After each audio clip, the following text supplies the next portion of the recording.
কলা গাছের প্রতিটা অংশ আমরা কোনো না কোনোভাবে খেতে পারি।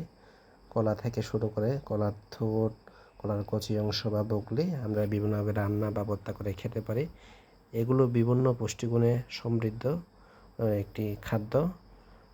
কলা গাছের প্রতিটা অংশ আদিবাসীদের কাছে একটি জনপ্রিয় সবজি।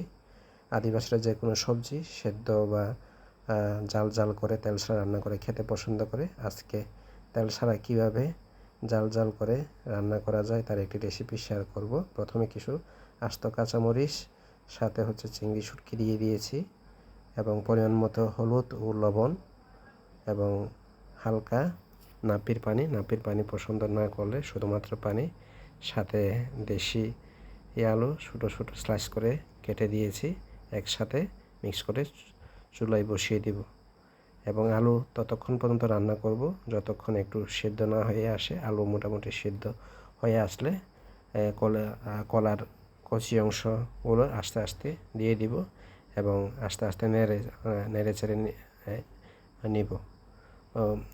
এখন ঢাকনা দিব না, কারণ যদি ঢাকনা দিই তাহলে কলার অংশগুলো একটু কালচে বর্ণ ধারণ করবে, সেজন্য কিছুক্ষণ নেড়ে চেড়ে নিব। মোটামুটি এই কয়েক মিনিট নাড়াচাড়া করার পর আমরা ঢাকনা দিয়ে আরও 5-6 মিনিট রান্না করব। যদি সবগুলো সেদ্ধ হয়ে আসে তাহলে আমরা আগুন নিভিয়ে দিব এবং মরিচ বাটার লাঠি দিয়ে একসাথে মিক্স করে বা পেস্ট করে নিব। বিশেষত মরিচগুলো আমাদেরকে গুঁড়ো করে নিতে হবে এবং লবণ চেখে দেখব। লবণ যদি না হয় সামান্য লবণ দিয়ে দিতে হবে। আবার কয়েক মিনিটের জন্য রান্না করতে হবে। তারপরে লবণ চেখে দেখতে হবে। লবণ যদি হয় তাহলে আমাদের রান্না মোটামুটি শেষ বলতে পারি। আগুন নিভিয়ে আমরা